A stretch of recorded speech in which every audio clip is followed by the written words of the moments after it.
Welcome and good afternoon. My name is Maureen McCarthy, and I'm the current president of City Club. Our mission is to inform, connect, and engage our community to strengthen the civic health of our region. We emphasize civil conversations and listening to others. Our April program will explore the issue of chronic homelessness. Our guests will be Todd Lipka, president and CEO of a program called Step Up in Santa Monica, California, as well as Philip Mangano, who is the president and CEO of the American Roundtable to Abolish Homelessness. We hope you can join us. As always, I want to thank the volunteers who have made or are making today's program possible. Thank you. I'd also like to thank KMRE Radio's Robert Clark, who is producing today's program, and BTV 10 Bellingham, who will be making it available for their viewers. Remember, if you'd like to share this program with someone who wasn't able to attend, you can send them to our website starting next week. That is bellinghamcityclub.org. I would like to thank our business sponsors. They are Larson Gross, Lummy Commercial Company, Danny Neal of the Molyot Group, Unity Care Northwest, the Opportunity Council, Pacific Continental Realty, Village Books, Western Washington University, Whatcom Community College, and the Whatcom Community Foundation. Now, I would like to turn this over to our extraordinary program chair, Jane Freudenberger. She will introduce today's speaker and moderate our program. Thank you. I am happy to welcome James Fallows to our program today. Many of you may have seen him the first time he was here in 2018. James has been a national correspondent for The Atlantic for over 40 years, reporting from China, Japan, Southeast Asia, Europe, and across the United States. He graduated from Harvard magna cum laude and was a Rhodes Scholar at Oxford University. His first job was writing speeches for President Jimmy Carter. James is the author of 12 books. His work has appeared in many other magazines, including Slate, The New Yorker, the Sunday New York Times Magazine, and as public radio commentaries since the 80s. He's won a National Book Award, a National Magazine Award, and is a passionate pilot. Used his small plane to fly around the America's small towns when he and his wife, Deborah, wrote Our Towns, a 100,000-mile journey into the heart of America, which will be an HBO special in April. We are so pleased to welcome James back, and I'm now going to turn it over for his thoughts. Thank you very much, Jane.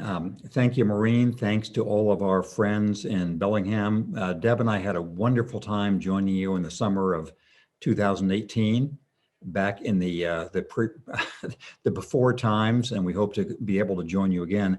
I'm joining you right now from one of my son's homes in Santa Barbara, California, where we were able to take an airline trip a couple of days ago, Deb and I, because we've been vaccinated in DC. And this is the first time we've been able to see our children since long ago. And I hope that you all are having the fortune of seeing your children, your loved ones in the region around the country.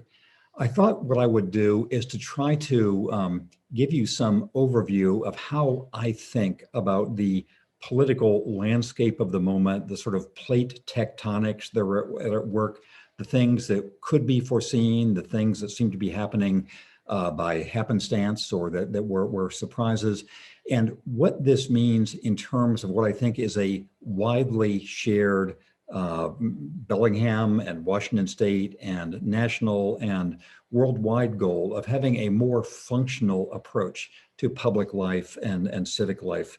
As Jane mentioned in her introduction, I've been observing political life for a very long time. I first worked in Washington in the mid and late 1970s when I was in my then mid and late 20s working for Jimmy Carter as a speechwriter. So I've seen presidents in the time since then. I've seen political parties emerge. I've seen them wax and wane, and their effects on all of our commercial and civic and spiritual and other life. So I thought that before welcoming your questions, which is to me always the most engaging part of the conversation. I thought I'd go through a number of categories of ways in which we can think about this moment in American history as it compares with ones that some of us have lived through before, ones we've read about in our history, and what it suggests about the possibilities open to all of us in terms of making a more perfect union, or at least a more functional union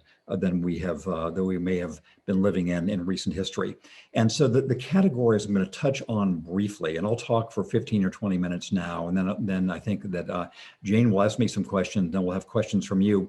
First, I'm going to talk about this administration, what we've learned now in the 2 months that it's been in office that is either surprising, not surprising, departure from past practice or conforming to past practice. So first about this administration of Joe Biden and Kamala Harris, then about the political party they are trying to work with, trying to lead, the Democratic Party, which at this moment controls both the White House and both houses of Congress.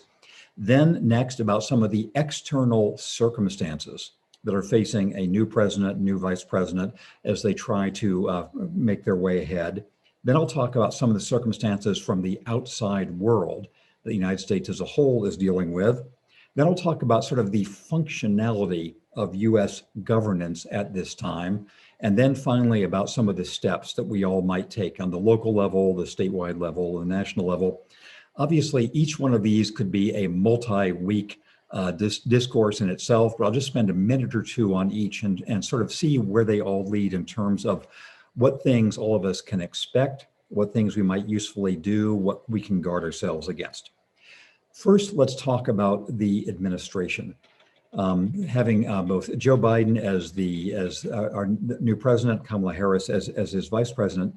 Those of you who have observed national politics for a long time, as I have, or have read some of the seminal books about politics, including what I will say is the greatest book about modern American politics within my lifetime, a book called What It Takes by Richard Ben Cramer, which came out in the early 90s. Richard Ben Cramer tragically died a few years ago. This was a book about the 1988 presidential run, which was the first very serious time that Joe Biden ran for president. The reason I mention that is the book is great in itself, but it sort of is an indication of how long a pedigree Joe Biden has had in the national scene, and how many times earlier in his life he thought he was going to be a young national leader. He was obviously the youngest member of the Senate. He was 30 when he was sworn in, elected at age 29. He ran again, of course, against Barack Obama in 2008 and became Obama's vice president. And now, having been the youngest senator to serve in the US Senate, he is now the oldest person ever to be sworn in as president. And I think in a way that is an advantage for him in these two ways. One is just a matter of personal bearing. I'm from California originally. I'm from inland Southern California, a town called Redlands. And I've seen Jerry Brown over his career, the time when he was the youngest governor in California's history, and then the oldest governor in California's history. I did a piece about him several years ago in which he said he was a much better governor in his late 70s than he had been in his late 30s. Because there just was so much more he knew about life, he knew about the state, he knew about public choices, and he also knew the things that people did not want a governor to do. And he said among them is, they don't want to hear from me all the time. There's a certain amount of being a leader where you want to sort of give people a break, not be intruding on their lives and their attention all the time. I think Joe Biden has absorbed that lesson, that at this stage in history, especially after the past 4 years, people were looking for less rather than more from a national leader, and the actual competent functioning of governance, whether it's things from producing vaccines, which of course is of fundamental importance, to trying to get the post office going again, to all those things which matter in the actual doing of governance. I think that he is better equipped for that at this stage of his life than he would have been if he had won his race in 1988 or even in 2008 when he ended up as Obama's vice president. The other reason why I think that Biden is better prepared at this moment in history than he would have been before is that he lived through Barack Obama's experience in 2008, 2009, 2010, which in many ways has parallels to what Joe Biden has come into, which is when Obama and Biden took over, 20 plus years, or in 2008, 2009, a dozen years ago, there was obviously the worldwide financial panic. There was the biggest economic downturn since the Great Depression, and they had to work with an opposing congressional force in which Mitch McConnell played a large role to try to get things done.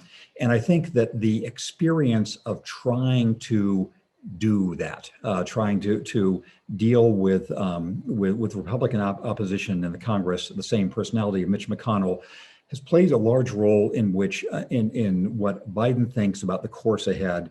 And without going through 20 more things, I'll just say a number of the people who are closest to Biden right now are people now in their, let's say, late 30s through mid 50s who had their formative experience in the Obama era. People like Ron Klain, who had been the Ebola czar under Obama and now is the White House chief of staff. People like Jeff Zients, who had been the head of OMB under Obama and is now in charge of vaccine production. A large number of other people I won't mention, but I'll just say that to sum up this point more or less about the administration, we have a president who by seasons of life, I think, is coming to the office at a time when he's temperamentally better suited to carry out the duties than he might otherwise be. He has around him people in sort of their functioning prime of life. Jake Sullivan, also Susan Rice, many others who have had the experience of their 20s and early 30s making some mistakes that presumably will equip them better now. So I think the administration, in some way, it has terrible luck. It had the luck of trying to deal simultaneously with the pandemic and with the economic consequences of the pandemic and with all the strife of the past year and a half on the civic and racial justice front. So it has those challenges, which are as great as any presidency since FDR's in 1933, but it also, I think, is well suited in sort of a human capital way. So to sum up this first point about the administration, by seasons of life, both for a president, for his vice president, who had a lot of experience in California, and for the people around them, I think they are coming in prepared to deal with the hand they have been dealt. Next, moving more briskly through the categories here, what about the party they are leading? As I mentioned, as you all know, it's a time when the Democrats are in control of the presidency and vice presidency and the Senate, thanks to the very surprising results in Georgia, where those two Georgia Senate seats swung, and the results in the House, where the Republicans picked up a lot of seats in this last election, but not enough to swing control of the House. What is, I think, surprising about this governing party, as you can put it that way, is that you can use the term governing party about the Democrats. Because through all of my lifetime, I suspect through most of yours, the aphorism from my parents' lifetime, which was Will Rogers' old saying, "I don't belong to any organized political party, I'm a Democrat," that had been true of the Democratic Party, where the factional disputes were at center stage. There was a sort of standing headline in the major newspapers, Democrats in disarray, et cetera, et cetera. And now you find that, I think for policy reasons, were the more progressive, if you will, elements of the party, shorthanded by Bernie Sanders or Alexandria Ocasio-Cortez, AOC in New York, those progressive elements seem to be in relative harmony with the more centrist elements typified by Biden himself, in that many of the progressive elements are being built into the policy. And I think the progressives realize that many of the things they have been working for and hoping for and thought that a Warren or Bernie Sanders administration might offer to them actually have been part of this enormous stimulus bill that was through the Congress just in the recent weeks. So it is of all the times I can remember in my conscious lifetime, which sort of began during the Vietnam era, where of course the Democrats were just sundered, as was the country as a whole, by the trauma of Vietnam under Democratic presidents before Richard Nixon's arrival.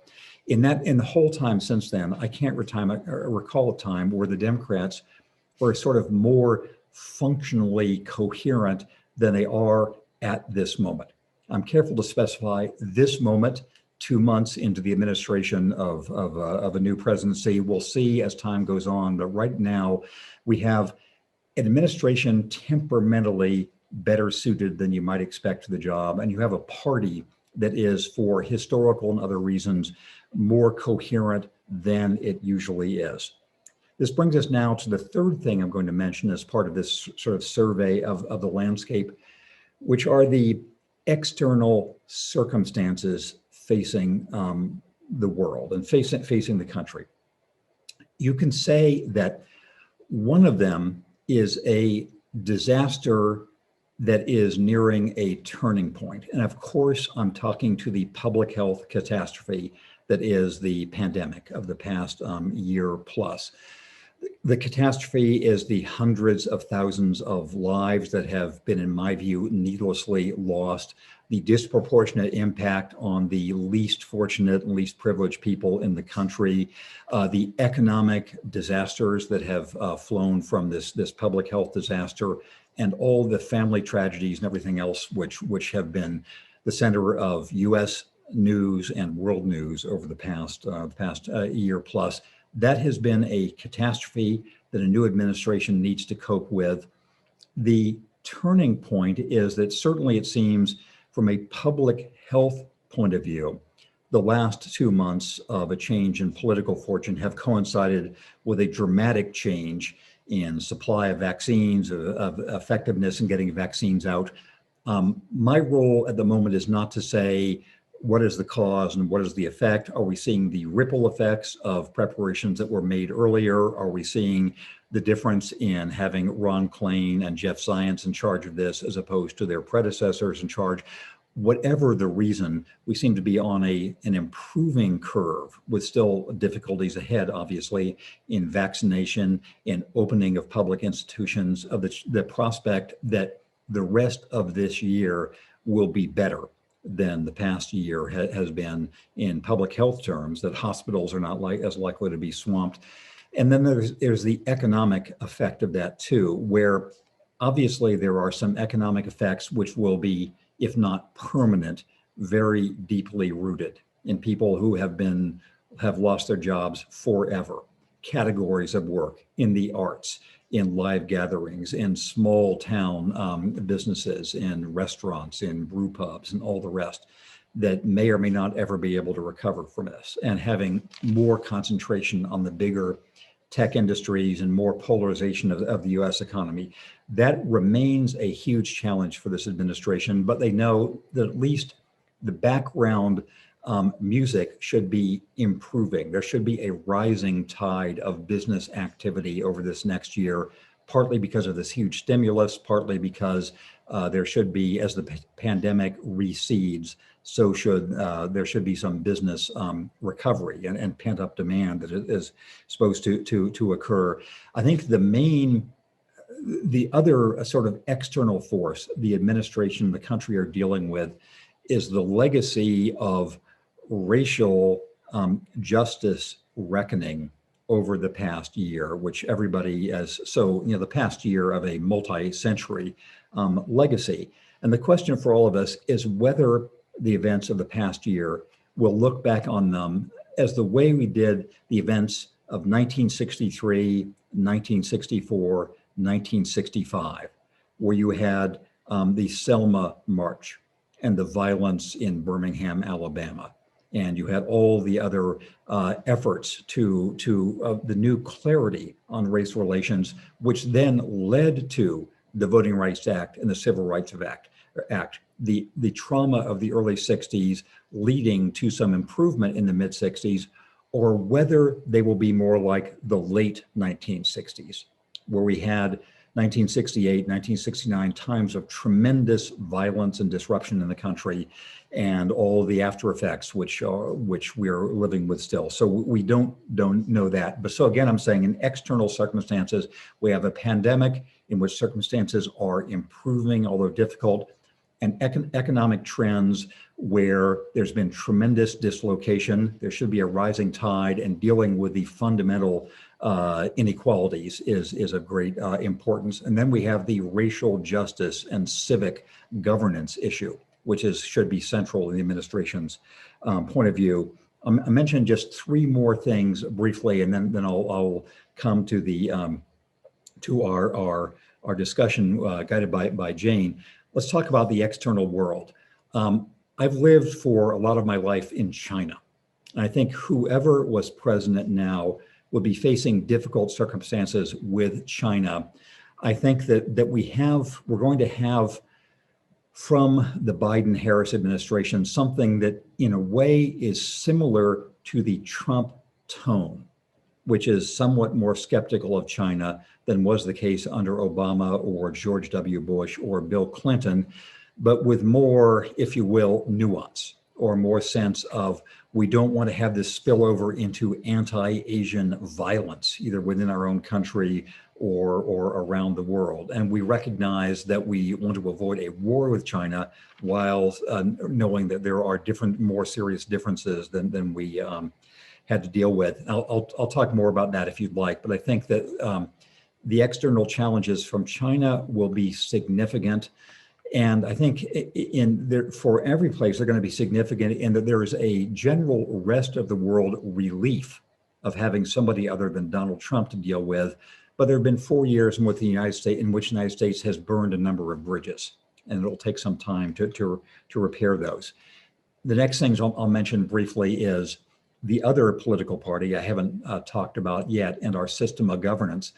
I think the Republican Party is going through a very difficult stage of its own evolution, in which the difficulties spill out to the country as a whole, because the fact that the center of gravity within the Republican Party has moved very significantly to the right over the last 25 years and the last 4 years in particular. And the easiest marker of this is that when Mitch McConnell first got into public life in Kentucky 30 years ago, he styled himself as a civil rights progressive, because that was a time when George W. Bush, as the governor of Texas, could run on being somebody who could broaden the appeal to the Latino vote in Texas, et cetera, et cetera. The same Mitch McConnell gave a talk yesterday about the filibuster, saying, well, there was no racial taint in the filibuster at all. And that's sort of one sign of 1,000 of the way the Republican Party is sort of afraid of criticism from the Trumpist group. I'll save more of this, specifically the filibuster, more generally the question of governance, for later in the conversation and what's going to happen to Republicans. I think a point to make is the current Senate is reaching sort of an extreme of dysfunction. When the Senate was created in the 1787 Constitution, with 2 senators per state, the largest state in population, which was Virginia, had only 10 times more people than the smallest state, which was Delaware. Right now, the disproportion between California and Wyoming is 70 to 1. And that is just not sustainable as a sort of democratic government, small d democratic government system, when it's coupled with a filibuster. We can talk about that later on. And so I'll just move on to the last point I have to make, which is I've put in the beginning of the chat section a link to the trailer of the movie that my wife Deb and I, who you all saw 3 years ago, have made over the last year and a half with HBO, whose premise is that at a time when the US is looking for renewal, the real sources of that renewal are mainly found in local level experimentation. And this was very much the case in the 1920s and sort of some of the progressive era, and also during the New Deal, when there was a national level support for renewal, as I think we're seeing now at the federal level. Many of the examples of that have come from trial and error and engagement and experimentation locally in your towns, in your states, in region-wide, et cetera. And so I think part of that my commitment over the next year or two of our working life is to try to connect people who are innovating, experimenting, and working at the local level. So I could go on for hours more on each of these points, but that is the overview. The administration, the party, the external circumstances, the world, the other party, and the next steps. And with that, I will turn the microphone back to Jane for guided discussion. Okay, that was a lot in a short period of time. Well, interesting that you ended up coming back to our towns because and the HBO special, which we'll all be looking forward to, because I think at that time we listened to you, we all came away with that feeling very hopeful about what was happening in our country, and kind of lost some of that hope as things went on. And then the events of January 6th were especially hard to take. So you feel that there is a divide between that local sentiment and the sentiment in Congress? I mean, we hear, I think right now when we've had these two terrible gun events, that and local level, people seem to be more open to sensible gun laws. But right now, the first thing we heard from one of the parties was there shall be no gun legislation. And even Joe Manchin in the Democratic Party, same thing. So what do you think about there's a disconnect there? Yes. And so let me talk about the gun issue, which to me is its own special category. Then the larger question of polarization, dysfunction, hatred, January 6th and all the rest. I did a post on the Atlantic site probably 9 or 10 years ago called "The Certainty of More Shootings." It was after the Aurora, Colorado massacre, one in a almost infinite stream. And the point I made is that what is most, the depths of despair that we plumb with each of these horrible episodes is the knowledge that there's going to be another one, and then another one after that, and another one after that. Because in the entire rest of the world, there are also bigots, and there are mentally disturbed people, and there are terrorists, and there are all the other ingredients that we are familiar with in gun massacres. And other countries have a gun massacre or two gun massacres, but they don't have hundreds of them. They don't have one every week. They don't have a new one every month crowding out the headlines. And I gave the illustration of, if any of you in the City Club have been to Tasmania and the fabulous Port Arthur historical site in Tasmania, which is beautiful in its own right, you also see a shrine there to what's the so-called Port Arthur massacre there, where dozens of people, probably 20 years ago, dozens of people were killed in a familiar gun massacre.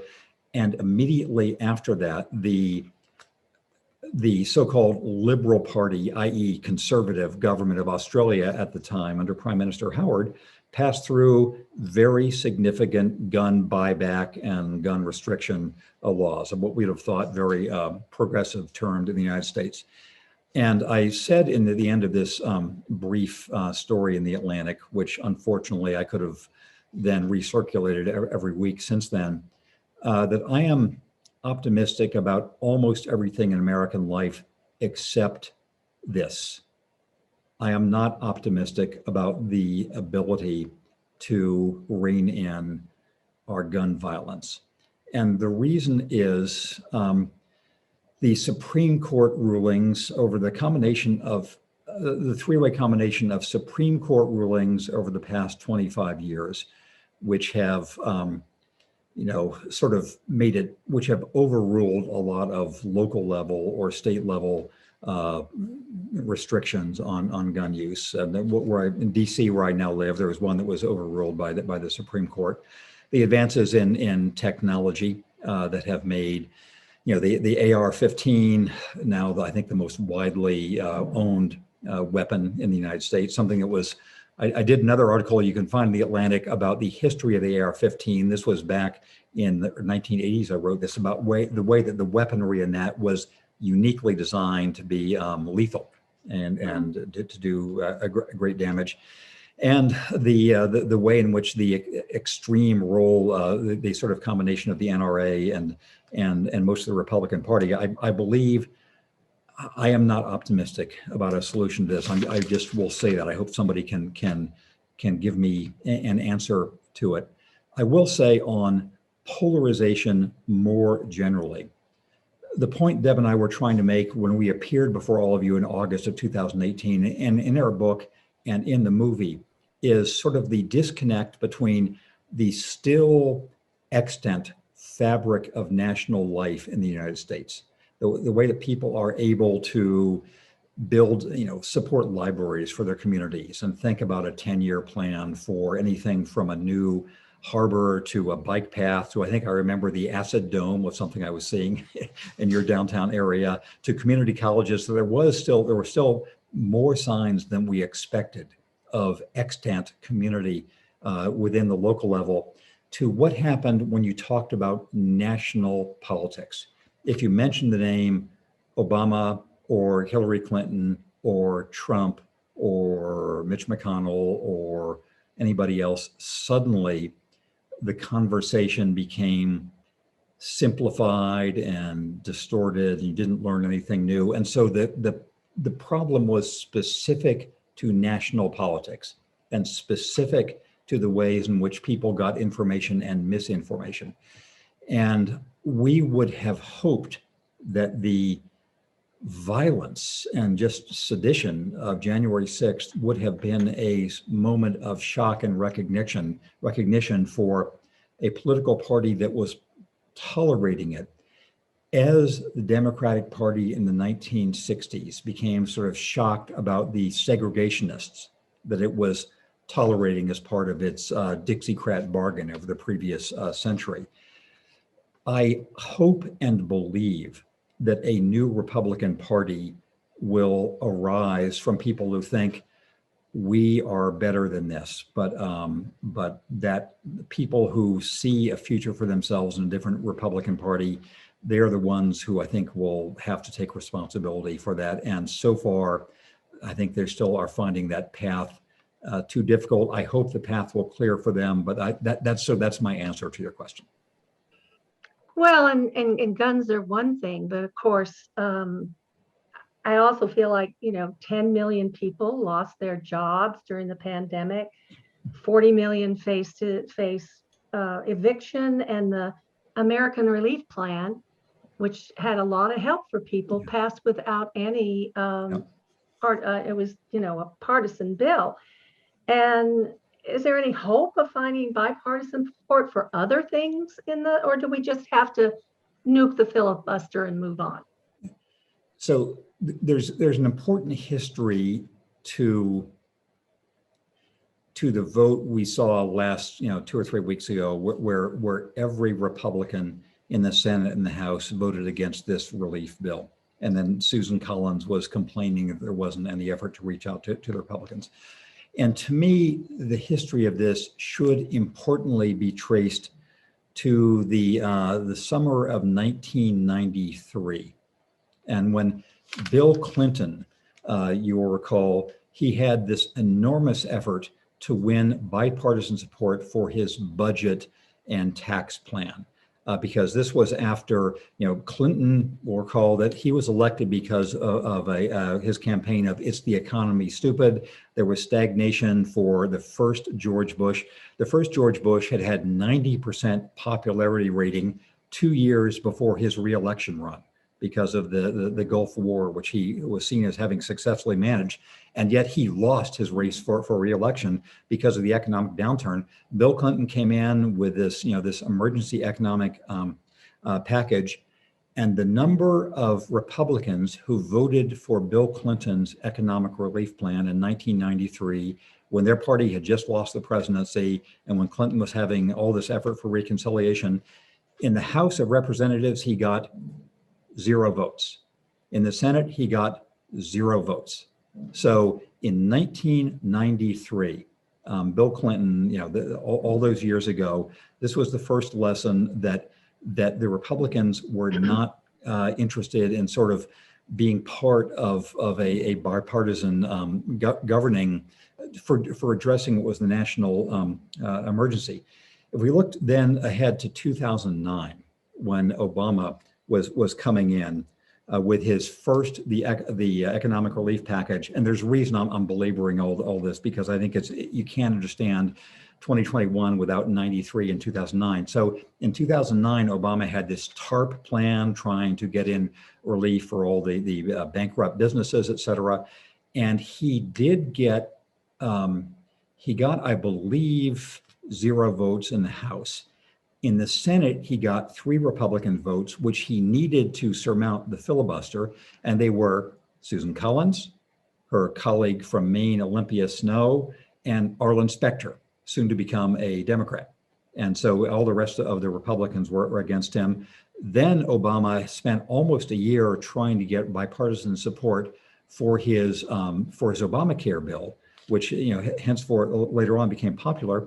In 2010, he got in the Senate 0 Republican votes, and he got it in the House. Anybody remember how many votes he got in the House? He got in the House 1 Republican vote, and that was by mistake. That was a Republican congressman who'd been sort of elected by accident in a very heavily Democratic district in New Orleans. He waited until the voting was closed and then changed his vote to yes, in the sort of vain hope to get reelected in New Orleans. So we had those times of these 2 sort of precedents for what we're dealing with now, where the Republicans of Newt Gingrich, the Republicans of Mitch McConnell decided they would not be part of this governing package. And that is what we saw again in these past couple of weeks, where under Kevin McCarthy, all the Republicans voted against the relief bill, and under Mitch McConnell, all the Republicans voted against the bill. And it was only because of the Georgia election results, which gave Kamala Harris the deciding vote, that they were able to get this through under reconciliation. So either or both of the Republican Party deciding that it wants to take responsibility for governance as opposed to cultural issues of here is where we think the Democrats are leading us in destructive ways, or the filibuster needs to be made moot. Either of those, one or the other, needs to happen in order to have some kind of functional governing majority. I'll recommend to all of you the book by Adam Gentleson called Kill Switch. Gentleson was an aide to Harry Reid, former Democratic majority leader, talking about how the history of the filibuster, this is not some time-honored part of American governance. It was not part of the Constitution. It was barely used before the Civil War. Its heyday, it had 2 heydays of use. One was in the 30s through 1960s, explicitly as a Dixiecrat tool, Strom Thurmond, John Stennis, and all the rest, against civil rights legislation, and since 2006. Why do I say 2006? 2006 is when the Democrats took the majority in the Senate. Mitch McConnell became minority leader, and he began ramping up to the 60-vote threshold to block things. Most of the filibusters in U.S. history have happened since 2006. It's a modern tool of obstruction from an already sort of unrepresentative Senate. So if it were me, I would find ways to say the filibuster should go back to what it was before, which is a very rarely used tool. Norm Ornstein of the American Enterprise Institute has a very sort of constructive suggestion saying if you can't get it outlawed, then go back to the actual filibuster requirement, where the person has to stand there and speak endlessly, as I am doing now, to avoid having a vote. No. And Jimmy Stewart is what we all remember from the movie. Yep. Well, President Biden seems to have a plan, and a big plan to change a lot of things. And we heard that recently he even met with historians to say, is this too big, too fast, or too small? And we remember Obama ending up going too small on his economic package because he was trying to get Republican votes. So in this instance, where he was able to ram this through with the help of the two Georgia senators and Kamala Harris, should he continue to do that and not worry about trying to get Republican votes? I mentioned earlier how valuable I thought it was that Joe Biden both was as old as he is, and that part of the years he spent on Earth were 2009 and 2010, because he has seen how the story ends. If you try to go to Susan Collins and say, oh yes, we'll have some compromise deal, because he knows that in the end, there are not going to be any votes that to support that even though for Obamacare, finally, once they had 57 Democrats, they could get 3 Republicans. But that if it's a 50-50 Senate, they're not going to be able to get those wavering Republicans. It's a different time, and so I think that there were 2 crucial lessons of that experience that we saw in the past month, and probably we'll see in the next couple of months. And actually, I'm going to write these down because there's sort of 2.5 crucial episodes. One was the lesson of dealing with Mitch McConnell and his team, and knowing that in the end, they are not going to be there for you. That this is not, it's not 50 Mitt Romneys who you have there, or even 50 Susan Collinses. Susan Collins surrounded by 49 like-minded people.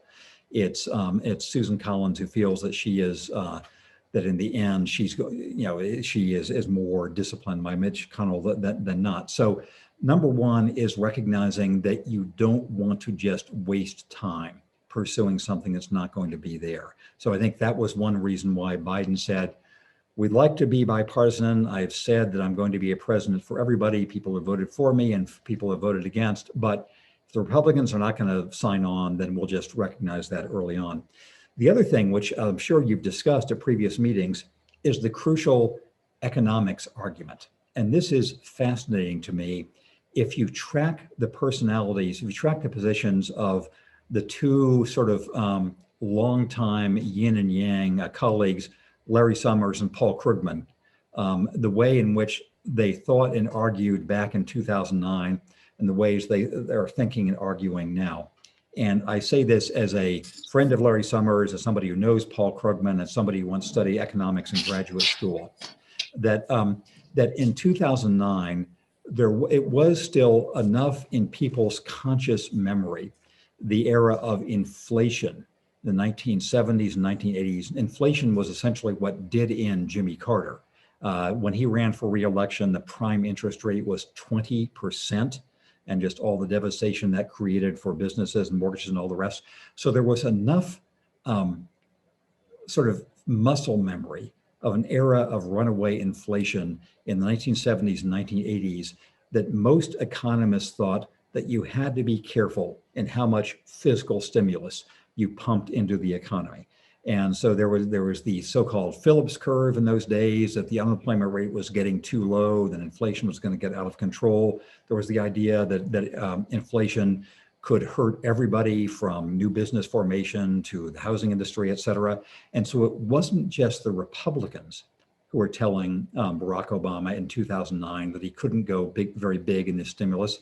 It was also Larry Summers, who was he was one of his very crucial economic advisors in those days. And it was most of the sort of economics tribe then.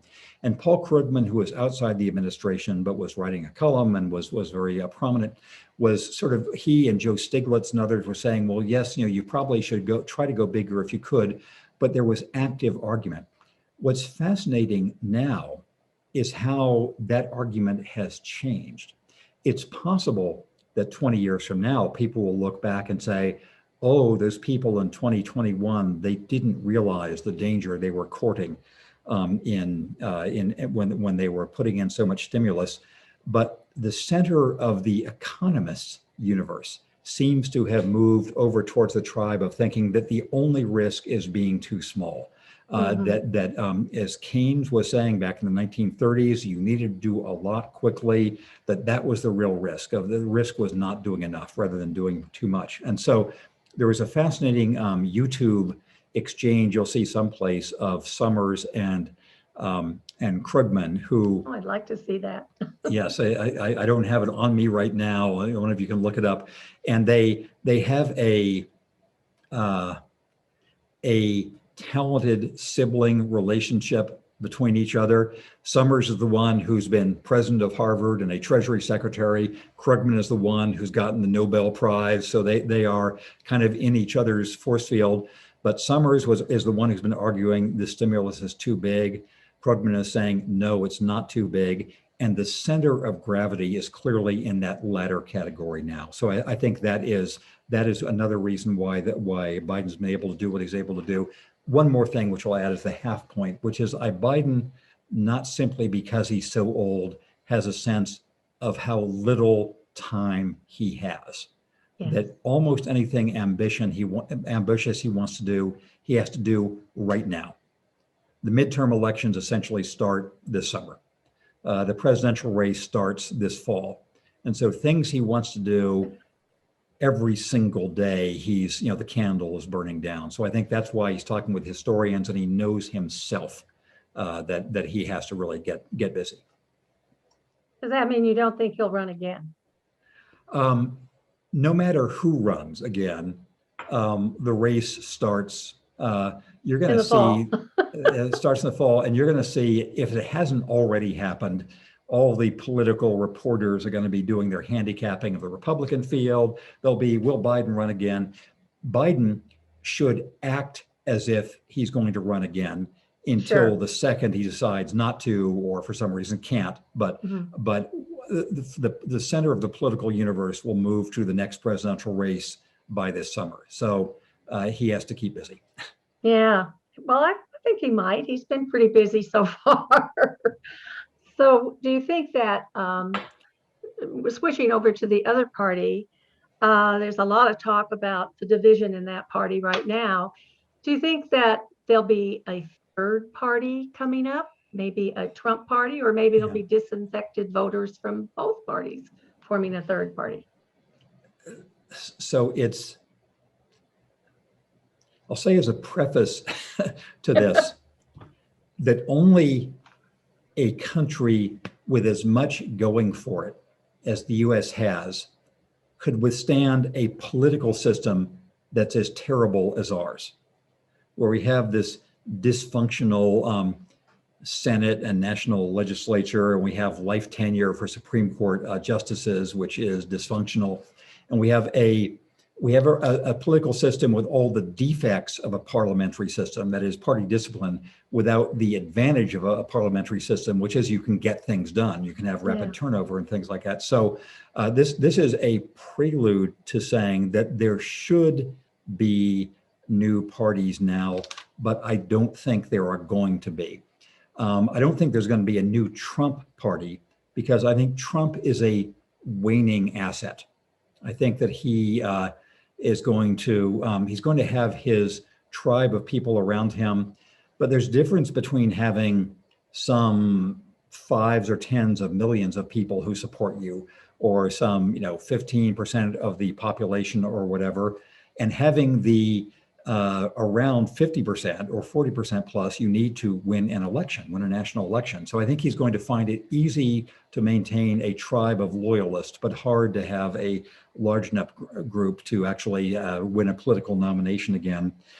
There should be a party of Democrats who feel as if they care more about sort of fiscal discipline than the Democratic Party is going into right now, or are not as sort of culturally woke as the Democratic Party as a whole is, and of Republicans who care about climate and science and immigration and all the rest. But structurally, it's really hard to do that. And it's really hard mainly because of the nature of state election laws, where the two parties really do have a pretty much of a lock. When I was a teenager and my early 20s, I worked for Ralph Nader several times. I tried to encourage Ralph Nader not to run for president in 2000. And one I of wish the you had been reasons, successful. yeah, so one of the reasons was that the thing he was running to break up the two-party monopoly, and I think it's really almost impossible to break up, and the party funding was too. So again, there should be a third party. I think it's really hard to get one going. Well, I'm going to change the subject a little here because a lot of we have constant news cycle, as you know. And I feel as a newsman, you know that the media gets a lot of negative criticism from both Republicans and from Democrats, depending on which news media is talking probably. And even Jeff Zucker, they had a CNN, said that Trump was given way too much news coverage in the 2016 election. So can the media cover politics in a better way? Yes, comma. So I wrote a book 25 years ago called Breaking the News, How the Media Undermine American Democracy. This was back in an innocent day before the cable networks were really had their teeth into the ankle of American politics. And one of the points I made there is that the media are an unusual business. We run as a business because that's how, how the business of reporting and everything else keeps going. But like education, like religion, like the law, like medical care, like other things of like spiritual enterprises, our effects are not purely in the business world. There are these huge public externalities and how the media do their job. And the problem was that all the imperatives of media structure now were for some narrow business incentives, especially of holding attention. The cable news essentially exists to hold your attention. And everything is of equal attentiveness in cable news, whether it's an explosion someplace or some famous person dies or Tiger Woods is in a car crash, or there's a political debate, or there's a war, or whatever. And so whatever is most interesting is on cable news. And we saw that in 2015 and 2016. And I think that the simplest way to put the point, I won't belabor this any further, is that for a generation or two after World War II, there was a business structure that underwrote a kind of public interest model of news. There were the three broadcast networks, which had their problems. There were large regional newspapers that had kind of the economic fat to be able to have reporting teams, investigative teams, whatever. For technological reasons, that fat has been boiled away. The networks are much more sort of chased by cable news now. The newspapers, you all know their story. And so some kind of economic foundation needs to be reconstituted. And I think that'll be a combination of public ownership and support models, philanthropic models, new collaborations with universities and with civic groups or whatever. So I think it's a long time model to reconstitute something that gives people something that audiences show they actually value, which is local reporting and accountability reporting. But the current economic structures are not being able to support people doing it. So reconstituting the economic model is part of the reconstruction the U.S. needs to go through now. Well, I could go on asking questions all day, but I see a lot of questions in the chat. So I'm going to turn it over to Maureen right now, and she's going to monitor the chat and ask the questions that have come up from our audience. Thank you. And thank you, Thank you, Jane. All right, first question from the audience. Let's see, you talk about the divided electorate at the federal level, of course, but we see that as well at our local level, including here in Whatcom County. What steps do you think local elected officials can take to reduce dysfunction and polarization on the issues that matter to us most? You know, there are a number of local and statewide issues that have a kind of long-term polarization to them. I'm from California, where there is the same kind of inland and coastal divide that has characterized Oregon and Washington for a very long time. There are farming and city issues, et cetera. I think there are two ways to guard against that and to minimize something that again, is a long-term reality of American life and American politics. And in the East Coast, you have the big cities, the urban Boston vote versus the Western Massachusetts vote and all the rest. The Florida, it's the South Florida versus Central Florida and the Panhandle. One of them is doing everything possible to avoid the poison of national politics seeping in to statewide and local issues. There are some states where unfortunately the statewide officials have welcomed the poison of national politics. They have identified themselves as being running with a national president or with a national politician or against that person. And I'm thinking especially that this was a real problem in Kansas over the past decade. To a certain degree, it was the case in well, some other states I won't mention. I'll mention Wisconsin. It was another one of them. And I think that if politicians can present themselves and have backing, both financial and civic, to say we're here to talk about the interest of our state. There are national divides that are dividing us nationally, but there is the potential for our state to find a way to do things in a better, more progress, not polarized progress, but more practical progress way, which is true to our state interest, then we can find chances. And I think Kansas has found ways to sort of move in that direction in recent years. The other is the more that the focus can be on the tangible, the better that the options are there. And I'll use Ohio as an example. Ohio has been increasingly a Republican state in national politics. It has a very famous, well-known Democratic U.S. Senator, Sherrod Brown. It has it has Rob Portman as a Republican senator, and its current governor is Mike DeWine. But Mike DeWine, in his governance within the state of Ohio, has been much more attentive on gun issues than you would think from a national Republican figure, on environmental issues, and on recovery issues for a lot of these sort of struggling towns in Ohio that have Democratic mayors. It is the case that many mayors across the country are Democratic and many governors are Republican. And there are ways in which they can practically work on school issues, on community college issues, on rehab issues for struggling cities, on job training issues. So I think being conscious of defending the state and local interest against the poison of national politics and finding ways to deal with the practical, because the more practical the project, the more likely that state and local issues can find common purpose on it. Those would be my suggestions for what is a long struggle. So, thank you. What are your thoughts on the lack of a U.S. role in the global vaccination plan?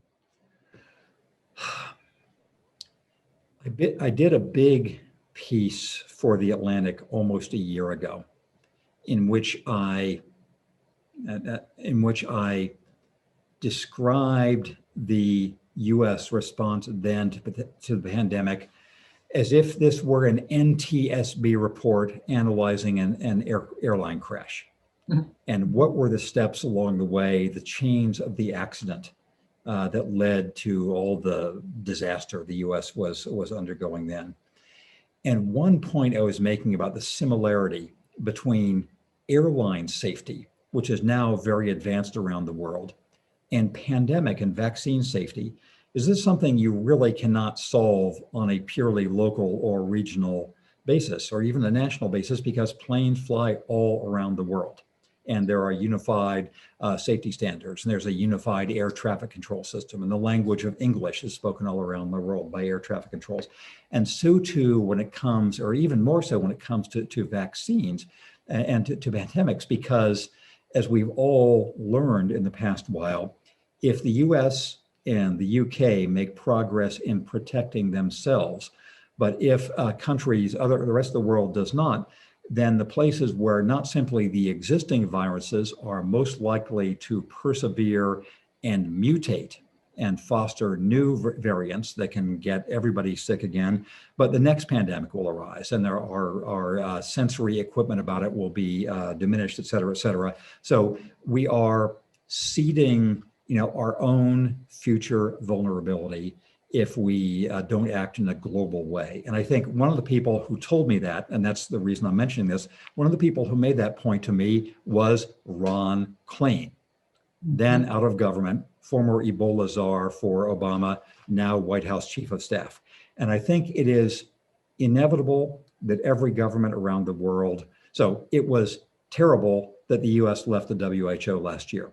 It was inevitable in the past 2 months that a new US government would prioritize getting its own people vaccinated when that was the sort of burning the house down emergency in the United States.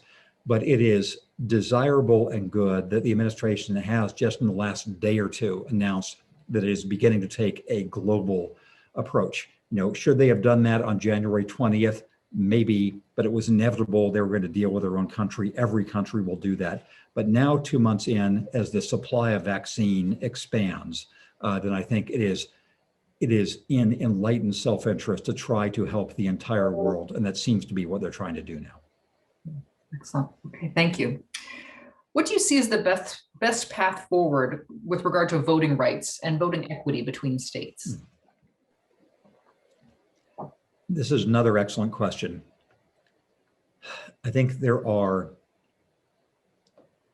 I'll give 3 brief answers. First, the bill that's known as H.R. 1 in the House, and it'll have some different name in the Senate, which is meant as a direct address to the already flawed mechanics of governance and participation in the United States and the unconcealed efforts by a lot of Republican state officials to restrict voting within their own jurisdictions.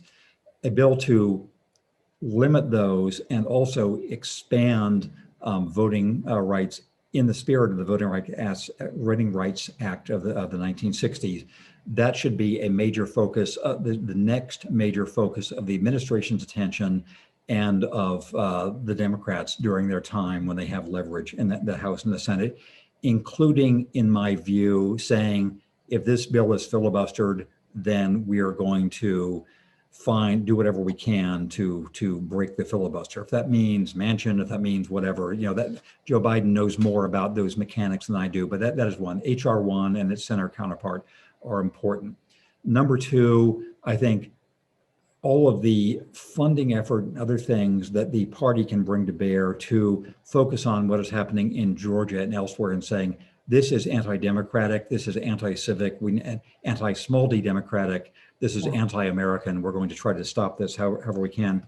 Number 3, there was a wonderful report last year, I think, by the American Academy of Arts and Sciences called Our Common Purpose, which had about 30 very specific things that could be done by congressional legislation to improve the practicality of governance. And I won't go through all of the lists that it has there, but there are very practical things that can happen, from day of the week for voting to, actually the tenure of changing the Supreme Court to staggered 8-year terms, which would have important effects.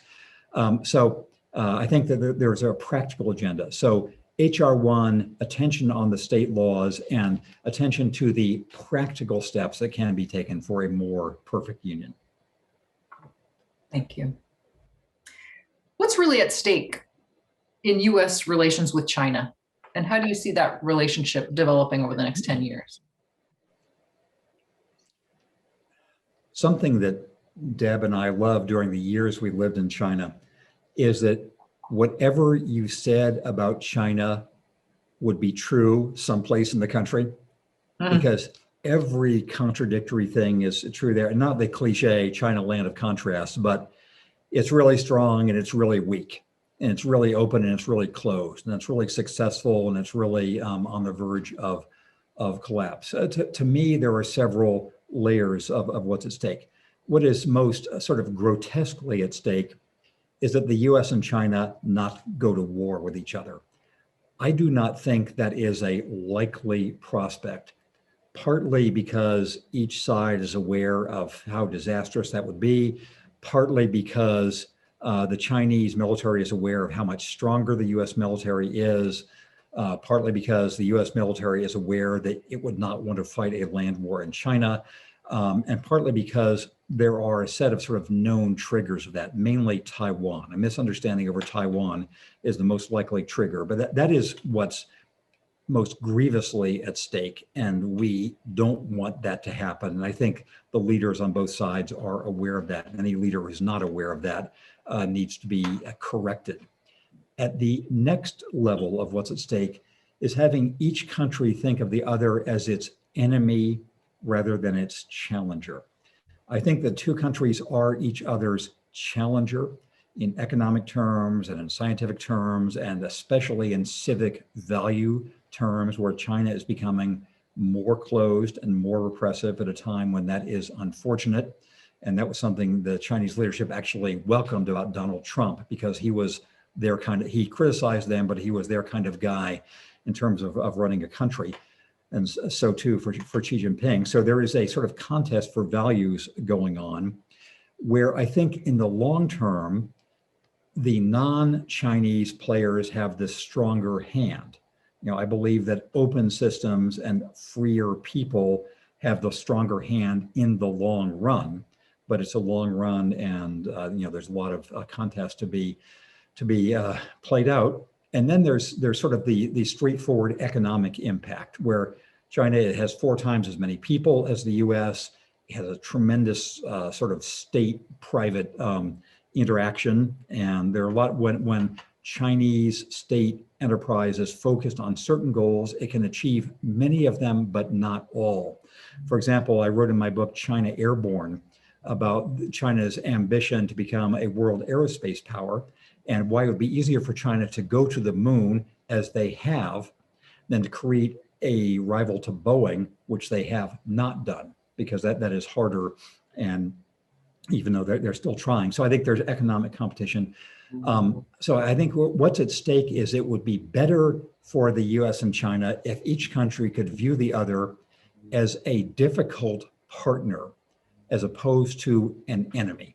It's going to be bad for both sides if the challenging portions of our relations become race hatred on either side, which obviously is a disaster, or nationality hatred, or all the rest. So that's those are my pillars of US-Chinese understanding. Wonderful, great. So let's talk about climate change for a moment. What will the effect of our political dysfunction and the pandemic and the economy have on Joe Biden's ability to make progress on climate change?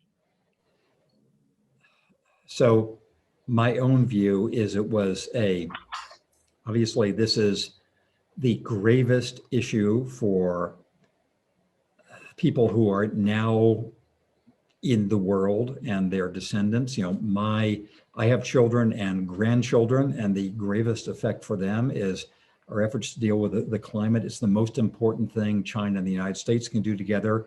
It's the most important change that needs to be made in the US economy.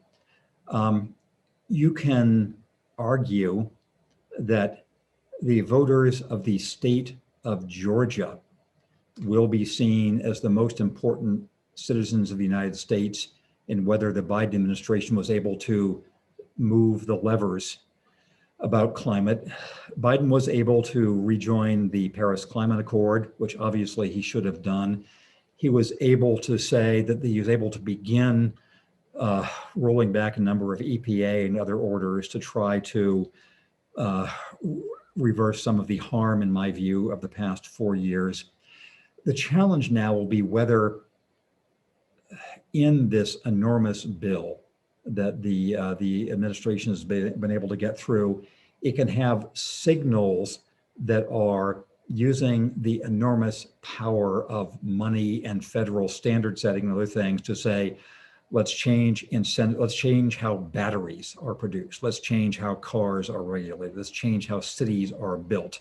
The 2 most important cabinet secretaries may be Mayor Pete in HUD and his counterpart, Mayor Fudge in, so the who's the secretary of HUD? So no, transportation is Mayor Pete and Mayor Fudge, or Yeah. Congress Representative Fudge is HUD. And so I believe that is the case, right? Am I correct in that? So because housing standards, city planning, transportation planning, they may be the most important tools over the next while, even more than EPA, even more than Department of Energy. So I think that the greatest executive actions Biden and Harris have the next 4 years to do.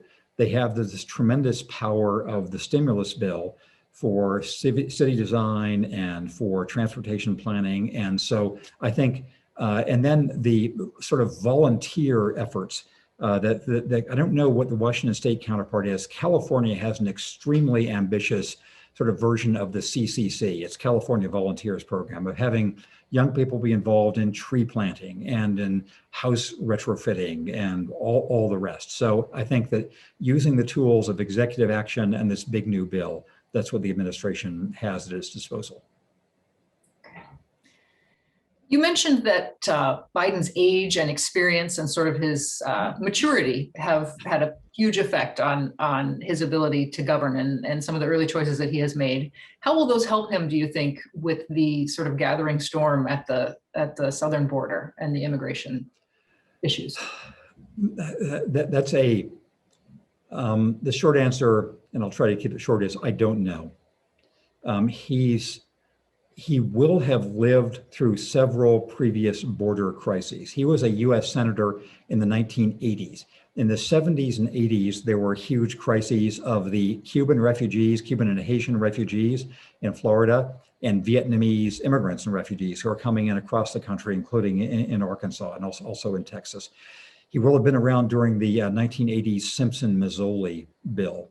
And I think he has seen both the substance of these issues, the way they're both economically and culturally, they need to be dealt with, and also the political ramifications they can have. I think he's aware that the Rio Grande Valley of Texas had a, quote, surprisingly, unquote, high vote among Latino voters there for Donald Trump in the past election. So I think he is aware this is something that needs to be dealt with humanely in the long sweep of American history. And also, I mean, he's aware that these Marielitos and Haitian immigrants and the Vietnamese refugees of the 70s and 80s are now leaders of many businesses and universities and hospitals in the United States. But he's also aware that he has to do something and not disregard the issue. So in my view, this is a problem that has increased in the last 2 months, but is not of his making, quote unquote, but it will become his problem soon. So I think he is aware of that. And this is something he can't ignore or say, well, that's Donald Trump's doing. I'm not going to take responsibility for it. All right. Well, James Fallows, thank you so much for being here. We are always not only happy, but frankly honored when you spend time with us. So thank you so very much. Thanks to everyone who joined us today. And Maureen, if I could just say thank you and thank Jane, thanks all of our friends in Bellingham. We'll hope to see you again in person, and thank you for doing me the honor of letting me join you today. Thank you so much. We really enjoyed it.